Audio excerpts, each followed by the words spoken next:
और जो दास जी है ये जेएनयू में जो उमर खालिद रहे जो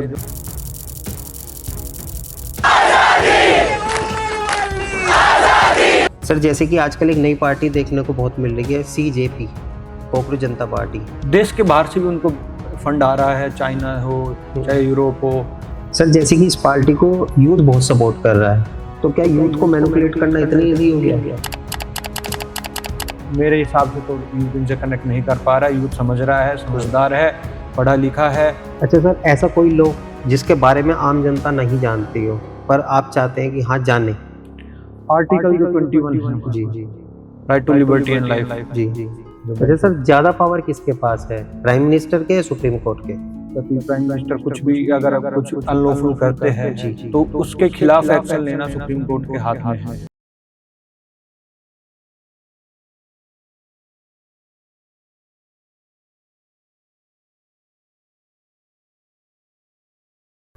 नमस्कार, मैं आकाश टेस्टी चैनल की तरफ से आज हमारे साथ है एडवोकेट आशीष जी। आज हम इस पॉडकास्ट में जानेंगे कि हमारे लीगल राइट्स क्या हैं और यूथ को जागरूक होने की आवश्यकता कहां पर है। तो चलिए आशीष जी का स्वागत करते हैं। नमस्कार आशीष जी। नमस्कार। सर, आज जैसे कि हमारा पॉडकास्ट वकील के ऊपर होने वाला है, तो हम आपसे ये जानना चाहेंगे आजकल कौन सा ऐसा लॉ है जो सबसे ज्यादा लोग बाग उसको गलत समझते हैं? सबसे ज्यादा आजकल जो ट्रेंडिंग में है सोशल मीडिया को लेकर है जी। लोग सोशल मीडिया पे कुछ भी बोल रहे हैं। आज के टाइम पे आके जो मन में आ रहा है किसी के भी कमेंट में बोल रहे हैं, किसी को भी हरास कर रहे हैं, किसी को भी मतलब उसकी पर्सनल लाइफ को लेके कुछ भी उल्टा सीधा गालियां देना। तो सबसे ज्यादा ये है कि उनको लगता है कि आप ऑनलाइन कुछ भी बोलोगे और बच जाओगे। ऐसा बिल्कुल भी नहीं है।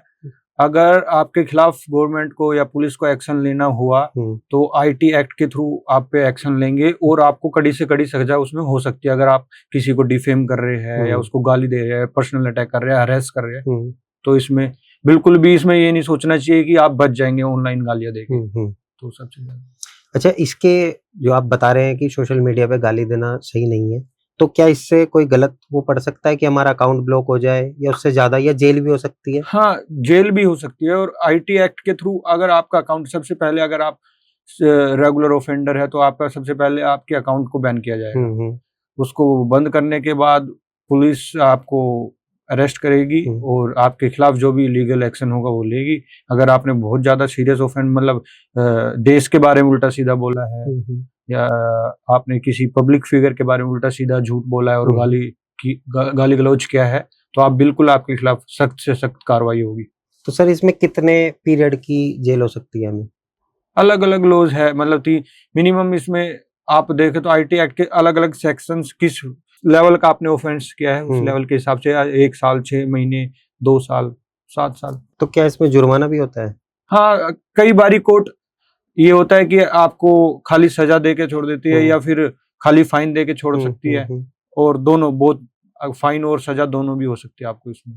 सर, जैसे कि आजकल एक नई पार्टी देखने को बहुत मिल रही है, सीजेपी, कॉकरोच जनता पार्टी, तो क्या ये एक नई लहर ला सकती है? देखिए, कोई भी पॉलिटिकल पार्टी जो बनती है एक विचारधारा को लेके बनती है।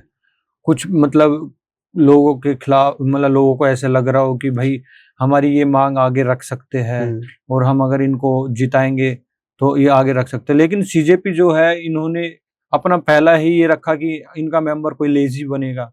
इन्होंने क्यों बनाया, इन्होंने एक इंस्टाग्राम अकाउंट बना दिया जो कि सुप्रीम कोर्ट के सीजेआई ने कुछ बोला कि भाई जो बेरोजगार लोग हैं कुछ भी मतलब बिना सोचे समझे पिटीशन डालते हैं उनके खिलाफ, मतलब ऐसे कुछ चीफ जस्टिस ने बोला, उसको लेके इन्होंने एक अकाउंट बनाया। और फिर जो 2-4 लोग थे किसी पहले मतलब पास्ट में या करंट में भी पॉलिटिकली इन्फ्लुएंस थे किसी पार्टी से, उन्होंने मिलके ये ऑनलाइन प्रमोट किया और इसमें लोगों को जोड़ा। आप देखेंगे कि जो सीजेपी है, जो इनका इंस्टाग्राम अकाउंट है, इसमें लगभग 50 से 70% लोग देश के बाहर से है, जिनका देश से या देश के यूथ से कोई मतलब नहीं है। अच्छा।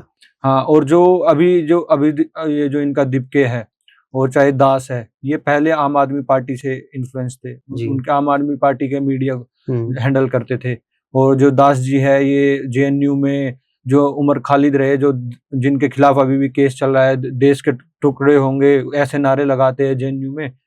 ऐसे लोगों ने मिलके एक ये यूथ को जोड़ने का ट्राई किया और ऐसे कि भाई जैसे एक पहले अपने देश में 2012-14 के आसपास अन्ना हजारे ने जो अनशन किया था, उससे एक पार्टी निकल के आई, केजरीवाल जी की जी आम आदमी पार्टी। जी उन्होंने भी स्टार्टिंग में बहुत वादे किए कि भाई मैं अपनी बच्चों की कसम खा रहा हूँ, मैं सरकारी घर नहीं लूंगा, सरकारी निवास नहीं लूंगा, सरकारी गाड़ियां नहीं लूंगा, सिक्योरिटी नहीं लूंगा, और मतलब पूरे प्रदेश को चेंज कर दूंगा। लेकिन आखिरी में उनको भी जाना पड़ा, उन पे इतने केसेस चले। जी तो ऐसे ही ये सीजेपी है, उनके ही बैक से चाहे आम आदमी पार्टी हो, चाहे वो देश के बाहर से भी उनको फंड आ रहा है, चाइना हो चाहे यूरोप हो, ऐसे फंड से वो सीजेपी को फंड करके चाहते हैं कि जैसे नेपाल और बांग्लादेश में सरकारें चेंज कर दी, वो इंडिया में भी चेंज करना चाहते हैं। लेकिन देश का युवा इतना पागल नहीं है, समझता है कि भाई इनके इस पार्टी या ऐसे अकाउंट बनाने के पीछे और ऐसे प्रोटेस्ट करने के पीछे क्या मेन उनका मुद्दा क्या है। इन्होंने खाली बीजेपी के खिलाफ हो, चाहे मतलब जैसे पेपर लीक को बोला इन्होंने, लेकिन पेपर लीक को हटा दे तो कुछ भी इनका कोई ऐसा स्टैंड नहीं है जिसको लेके ये देश के पक्ष में बोल रहे हैं। सर जैसे कि इस पार्टी को यूथ बहुत सपोर्ट कर रहा है, तो क्या यूथ को मैनिपुलेट करना इतना इजी हो गया है? इस देखिए, यूथ सपोर्ट नहीं कर रहा। आप देखिएगा अभी इन्होंने 6 तारीख को जो प्रोटेस्ट किया है ऑनलाइन, जो इनके 22 मिलियन फॉलोअर हुए, लगभग 2 करोड़ फॉलोअर इनके हैं ऑनलाइन। लेकिन जो इन्होंने प्रोटेस्ट किया उसमें लगभग 1500 से 2000 लोग आए। मतलब क्या यूथ इससे मतलब कितना आप कनेक्ट किया, आप खुद ही जान सकते हैं कि इन्होंने 5 दिन से माहौल बनाया, जंतर मंतर पे आएंगे, जो दीपके जी है वो यूएस से आएंगे, उनको डिपार्ट कर दिया जी। तो वहां से आएंगे और प्रोटेस्ट करेंगे। सोनम वांगचुक जी आए, तो आप आके 2000 लोग इकट्ठा कर पा रहे यूथ, मतलब देश में तो यूथ बहुत ज्यादा, करोड़ों की संख्या में। जी बिल्कुल है। तो फिर तो मेरे हिसाब से तो यूथ इनसे कनेक्ट नहीं कर पा रहा है। यूथ समझ रहा है, समझदार है, पढ़ा लिखा है, और अपने पक्ष को अपने लिए जो फायदेमंद है अपने पक्ष को समझता है। तो इतना नहीं है। सीजेपी एक बस इंस्टाग्राम की पार्टी बन के, इंस्टाग्राम का एक अकाउंट बन के रह जाएगा। थोड़े समय में आप देखिएगा जो आम आदमी पार्टी से इनको बैक हो रहा है, चाहे दूसरी पार्टियों से जो भी बैक हो रहा है देश की गवर्नमेंट को हिलाने का, वो एक टाइम के बाद आपको खुद ही पता चल जाएगा कि इसके पीछे किसका हाथ है, कौन सी बाहरी ताकतों का हाथ है, देश विरोधी ताकतों का क्या हाथ है। सर जैसे कि अभी आपने बात की आम आदमी पार्टी की, और अब दिल्ली में बीजेपी सरकार है, तो आपके हिसाब से कोई ऐसा काम है जो आम आदमी पार्टी नहीं कर सकती और बीजेपी कर सकती है कि दिल्ली को और बेटर हम बनाया जा सकता है?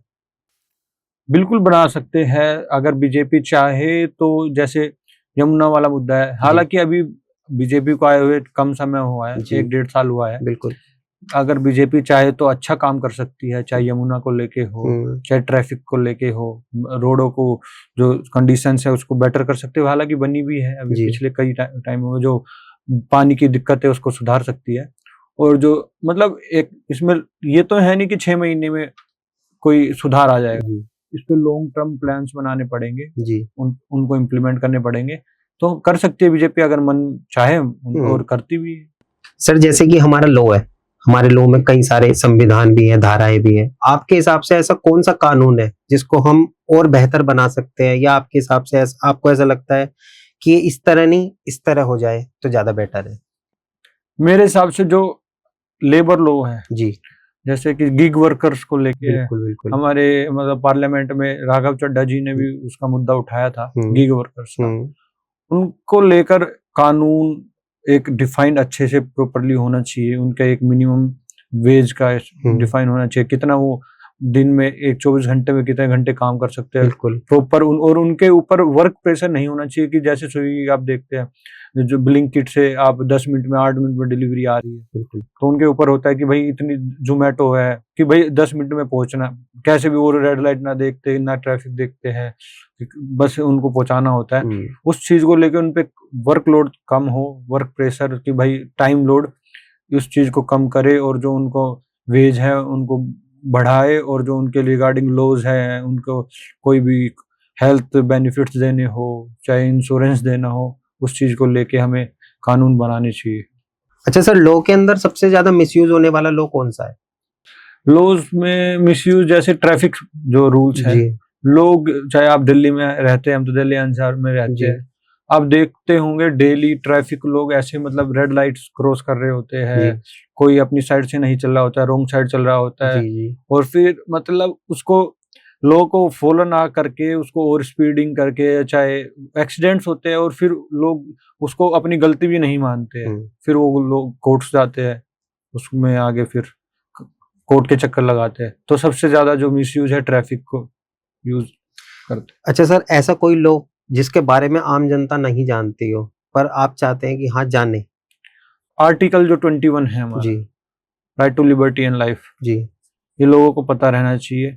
खाली ये नहीं, अपना संविधान लोगों को मतलब पता रहना चाहिए, उनके equality, speech, freedom of speech वगैरह ये सब पता रहना चाहिए। इस चीज को हम लोगों तक कैसे पहुंचा सकते हैं कि स्कूल में लीगल अवेयरनेस कैंप्स लगा सकते हैं, और पुलिस के द्वारा सोसाइटीज में हम लीगल अवेयरनेस कैंप्स लगा सकते हैं।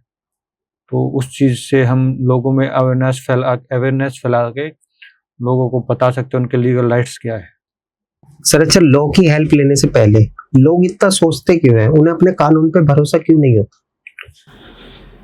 कानून पे तो भरोसा रहता है, लेकिन लोग सोचते हैं कि जो हमारा लीगल सिस्टम है उसमें डेट्स लगती है, क्योंकि बहुत ज्यादा केसेस पेंडिंग है कोर्ट में, और फिर वो सोचते हैं कि भाई पहले स्टेशन जाएंगे, फिर पुलिस स्टेशन जाके अपनी कंप्लेंट बताएंगे तो पुलिस उनकी सुनेगी नहीं सुनेगी, क्योंकि कई बार ऐसे केसेस भी आते हैं कि भाई पुलिस एक साइड फेवर लेती है, फिर वो आगे स्टार्ट करते हैं तो फिर उनको लंबा प्रोसेस दिखता है सालों भर का कि भाई उनकी चप्पलें घिसेंगी जाके। तो उस चीज से बचने के लिए वो फिर डरते हैं कि भाई ऐसे ही रह जाए, मतलब वो अपना लीगल राइट्स अवेल नहीं करते।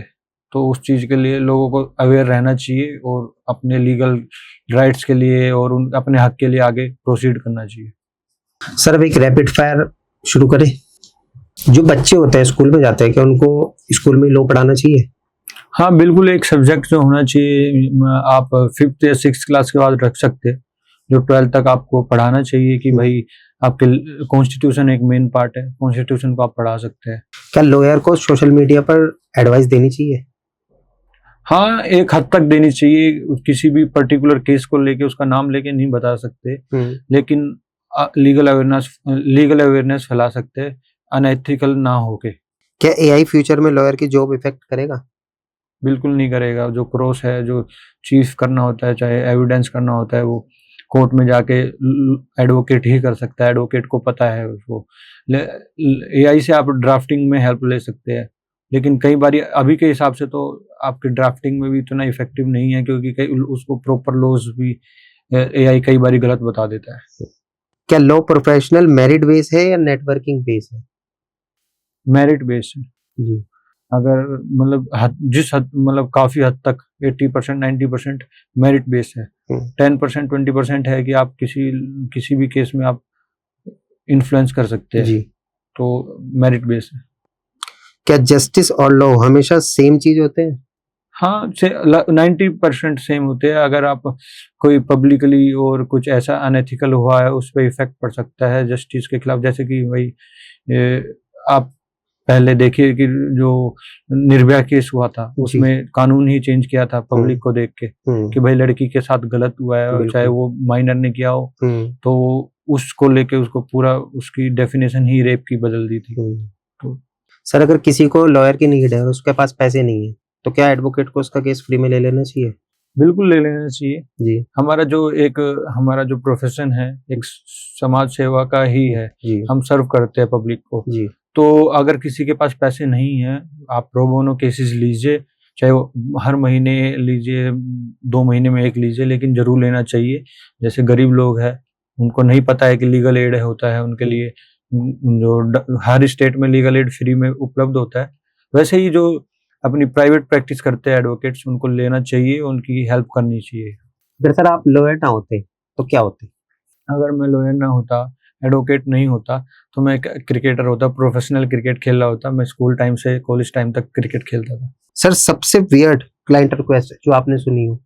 सबसे वियर्ड क्या, मतलब क्लाइंट्स को लगता है कि भाई आपने अगर एडवोकेट कर लिया है जी, और तो आपको कोर्ट में जाने की जरूरत नहीं है। चाहे जैसे फैमिली केसेस आता है तो उनको लगता है कि आप कोर्ट में ना जाए, अब आपका सारा काम आपका एडवोकेट ही देख लेगा। ऐसा नहीं है, आपको कोर्ट में मौजूद होना चाहिए जब आपकी डेट्स लगे, जी। तो आपको जाना चाहिए जब जब आपको कोर्ट बुलाए। अच्छा, लॉयर होने का सबसे बड़ा एडवांटेज क्या होता है सर? सबसे बड़ा एडवांटेज तो क्या, मतलब उनको अपने लीगल राइट्स पता होते हैं, कोई भी उनको डरा नहीं सकता जी। जिसमें उनकी गलती ना हो। जी।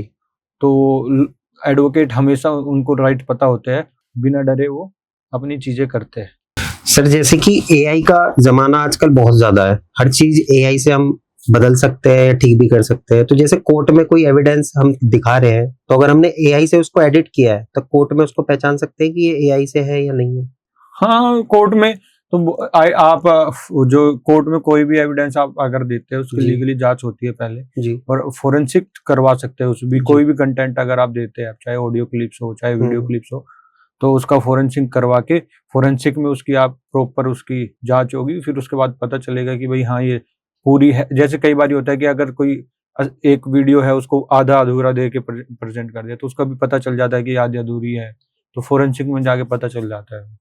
सर जैसे सुप्रीम कोर्ट का कोई आदेश पारित हुआ है, तो क्या लोगों को अगर वो पसंद नहीं आया, तो क्या सुप्रीम कोर्ट लोगों को अपना आंसर देने के उचित है? नहीं, सुप्रीम कोर्ट का डिसीजन जो है वो फाइनल होता है, जी। लेकिन अगर सुप्रीम कोर्ट में आप रिव्यू पिटीशन डाल सकते हैं जी।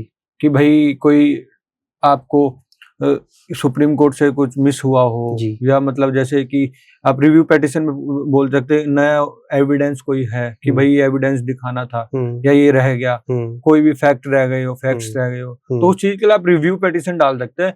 लेकिन जो डिसीजन सुप्रीम कोर्ट का आएगा वो फाइनल होता है, चाहे वो पहले आया हो या फिर वो रिव्यू पिटीशन के बाद हो। लेकिन उसमें आपकी ये है कि अगर आप चाहते हैं कि ये चेंज हो जाए, कि ऐसा कुछ नहीं है, क्योंकि सुप्रीम कोर्ट कॉन्स्टिट्यूशनली और लीगली सब कुछ देख के ही डिसीजन पास करते हैं। अच्छा सर, ज्यादा पावर किसके पास है, प्राइम मिनिस्टर के या सुप्रीम कोर्ट के?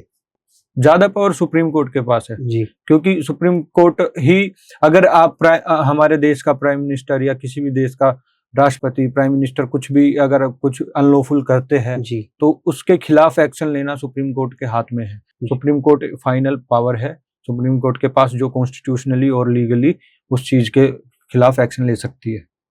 तो ज्यादा पावर सुप्रीम कोर्ट के पास है।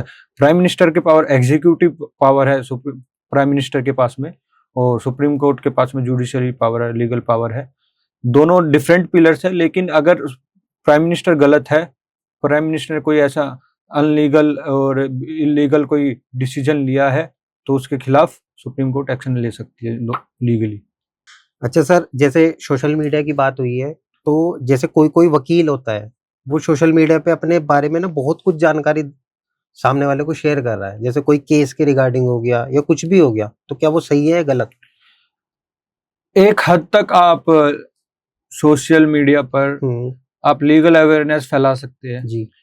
लॉज के बारे में बता सकते हैं, लेकिन किसी भी अगर कोई ऑनगोइंग केस है और आप अनएथिकल जाके या फिर उसके रिगार्डिंग कुछ आप कमेंट पास नहीं कर सकते, या फिर आपको अगर पूरी इंफॉर्मेशन नहीं है, तो उसके बारे में आप पूरा गलत नहीं फैला सकते। आप एक हद तक जो बुक्स में है और जो लीगली है, कॉन्स्टिट्यूशन में है, वो उसको आप एक्सप्लेन कर सकते हैं, लीगल अवेयरनेस फैला सकते हैं। लेकिन ये नहीं है कि ऑनगोइंग केस हो या फिर कुछ भी अपनी तरफ से ऐड नहीं कर सकते, अनएथिकल चीजें नहीं कर सकते आप। जैसे कि किसी की पर्सनल लाइफ को डिस्कस हाँ, करना। जैसे आपका कोई केस चल रहा है, तो आप उस केस को, जैसे फैमिली मैटर है और हस्बैंड वाइफ के बारे में कुछ हो रहा है, तो आप उनको डायरेक्टली केस का नाम लेके या फिर कौन से कोर्ट में क्या चल रहा है, ये नहीं बता सकते आप लीगली। सर जैसे कि आपने फैमिली की बात की है, तो जैसे फैमिली के केस आते हैं, तो उसमें ज्यादा गलत आपके नजरिए से कौन होता है, लड़का या लड़की? नहीं, ज्यादा गलत तो हर केस के फैक्ट्स के हिसाब से अलग होता है, क्योंकि हमारे पास जितने भी केस आते हैं हमेशा अलग अलग फैक्ट्स होते हैं। कई बार सास की वजह से जो हस्बैंड वाइफ के जो रिलेशन है उनकी शादी खराब हो रही है, कई बार लड़की की वजह से हो रही है। कि जैसे मैंने ऐसा भी देखा है कि हमारे पास ऐसे भी केस आए जिनकी शादी 6 महीने भी नहीं हुए, 4 महीने भी नहीं हुए, उनको डाइवोर्स के लिए उनको फाइल करना है कि भाई आए, उनके मन नहीं था शादी करने का, लेकिन शादी कर ली, फिर आते ही अपने एक दूसरे को परेशान करना, क्रुएल्टी करना। तो मेंटल क्रुएल्टी इसमें सबसे ज्यादा होती है स्टार्टिंग में, जब जो भी शादी अगर आपने की है, नई नई शादी हुई है और आप नहीं करना चाहते थे, तो मेंटली आप एक दूसरे को परेशान करते हैं, बोलते हैं, आर्ग्यूमेंट करते हैं, तो आपकी डेली लाइफ भी उससे खराब होती है, आपका परिवार भी, जो आपके माता पिता उनके साथ भी रिलेशंस खराब होते हैं। तो सर क्या ये चीज आम हो गई है? हाँ, आज के टाइम पे तो बहुत ज्यादा आम हो गई है, क्योंकि बिना सोचे समझे शादी कर लेते हैं लोग। वो टाइम नहीं देते हैं एक दूसरे को जानने का, या चाहे वो लव मैरिज भी हो उसमें भी जल्दी लोग करते हैं, चाहे अरेंज मैरिज भी हो। और फिर उसके बाद आने के बाद कुछ और पता चलता है, क्योंकि आप चीजें छुपाते शादी से पहले कि हम मतलब अपने बैकग्राउंड के बारे में बताना हो कि हमारे पास इतनी प्रॉपर्टी है या इतना कमाते हैं, उसको छुपाते हैं, फिर बाद में आके पता चलता है वो तो छुपता नहीं है। शादी के बाद कोई इंसान आपके साथ पूरे टाइम रह रहा है तो आपको उनको पता ही चलना है, तो उसके बाद फिर पता चलता है तो एक दूसरे में झगड़े स्टार्ट होते हैं, तो वो झगड़े बढ़ते बढ़ते बढ़ते वो शादी खत्म होने तक का आ जाता है। सर जैसे कि आमतौर पे एक डिवोर्स केस में कोर्ट हमें 6 महीने का समय देती है कि आपस में अगर आप सुलह करना चाहो तो कर सकते हैं, तो कोई ऐसा केस आपके पास आया कि 6 मंथ पूरे उनके होने वाले हो कि लास्ट हियरिंग है बस अब फाइनल है, तो कभी उनका नहीं, 6 मंथ हमेशा नहीं देती है कोर्ट। 6 मतलब अगर आपका डाइवोर्स जो है आप दोनों की मर्जी से म्यूचुअली हो रहा है, तो उसमें आपको कोर्ट पहले 6 महीने का और फिर उसके बाद एक और 6 महीने का टाइम देती है। मतलब 2 मोशंस पास होते हैं उसमें। पहला 6 महीने के बाद फिर उसमें आके आप साइन करना होता है। अगर उसके बीच आपकी सुलह हो जाती है तो अच्छी बात है, तो आप वापस ले सकते हैं जो आपने फाइल किया है डाइवोर्स। अगर नहीं होती है तो फिर एक और 6 महीने का आपको मोशन पास होता है। 6 महीने के बाद अंत में, मतलब यानी कि 1 साल बाद आप साइन करके दूसरे मोशन पे, तो आपका लीगली डाइवोर्स हो जाता है। अगर आपका क्रूएल्टी के बेसिस पे डाइवोर्स चल रहा है या आपने मेंटेनेंस डिमांड किया हुआ है, काफी सारे ग्राउंड्स है डाइवोर्स के, तो आपके बीच में अगर हाँ आपको लगता है कि पहले स्टार्टिंग में हीट ऑफ द मोमेंट आपने डाइवोर्स का सोचा लेने का और ऐसे लगा कि हम नहीं रह पाएंगे साथ में, और कुछ टाइम बाद आपको सुलह हो रही है, तो आप कभी भी जाके कोर्ट में आप बोल सकते हैं कि हम मीडिएशन के लिए जाना चाहते हैं, हमें आपस में एक बार टेबल पे बैठ के बात करना चाहते हैं। तो आप मीडिएशन सेंटर में जाके सुलह करके आ सकते हैं और फिर कोर्ट में अगली हियरिंग पे बता सकते हैं कि हाँ हमारे बीच में सुलह हो गई है, तो हमें डाइवोर्स नहीं चाहिए। सर अच्छा, जैसे कि डिवोर्स की बात है, कोई हस्बैंड वाइफ है, काफी समय से साथ में रह रहे हैं, उनका बेबी भी है, तो अगर डिवोर्स का कुछ ऐसा चल रहा है तो बेबी की कस्टडी आमतौर पे ज्यादा राइट्स किसके पास है, पापा के पास या मम्मी के पास? अगर बच्चा छोटा है तो ज्यादा राइट्स मदर के पास है, क्योंकि फिर बच्चे को पालन पोषण करना, और अगर माता जी उनकी उतनी कैपेबल नहीं है, कमाती नहीं है और बच्चे के पूरा देखभाल नहीं कर सकती, तो फिर उसको राइट्स, उनकी कस्टडी के राइट्स फादर को भी जा सकते हैं। अगर माता जी के अगेंस्ट क्रुएल्टी के बेसिस पे या कुछ भी, उनकी मम्मी जो बच्चों की माता है उन्होंने कुछ भी गलत करा है फैमिली के साथ, या वो जबरदस्ती मेंटेनेंस लेने के चक्कर में या कुछ भी ऐसा करना चाहती है, बच्चों से मिलने नहीं देती, या फिर उनके लिए बच्चों के भविष्य खराब हो सकता है माँ के साथ रहने में, तो कोर्ट राइट फादर को भी देती है। लेकिन वो कोर्ट हमेशा हर एक केस में अलग अलग फैक्ट्स को देख के कोर्ट डिसाइड करता है कि भाई किसको आपको कस्टडी किसकी, कौन से बच्चे की। जैसे आपके 2 बच्चे हैं तो कई बार एक को दे देते, एक बार एक को। और अगर फादर है कि वो कमाता भी नहीं है, नशे करता है, और मतलब उनकी बच्चों की पढ़ाई पे फर्क पड़ेगा, मारपीट करता है उनकी माँ के साथ भी, और मतलब तो फिर वो राइट्स माँ को पास होता है। सर अच्छा, कोई ऐसा मैसेज जो आप हमारे यूथ को देना चाहें? एक फाइनल मैसेज मैं जो यूथ को देना चाहता हूँ कि भाई उनको पढ़ते रहना चाहिए, चाहे एज कोई भी हो, उनको अपने लीगल राइट्स पता होने चाहिए, उनको बेसिक नॉलेज होनी चाहिए लॉज की, क्योंकि चाहे पुलिस हो चाहे आपके आसपास जो पढ़ा लिखा आदमी है, आपको बिना बिना आपकी गलती के डरा ना सके। और देश के लिए हमेशा काम करते रहना चाहिए, देश के खिलाफ कुछ भी एक्शन नहीं करना चाहिए, चाहे अभी जैसे सीजेपी जैसी पार्टी है उसके इन्फ्लुएंस में ना आके अपने राइट्स के लिए चीजें करनी चाहिए। अजय जी, आज आप हमारे पॉडकास्ट में उसके लिए बहुत बहुत धन्यवाद। Thank you.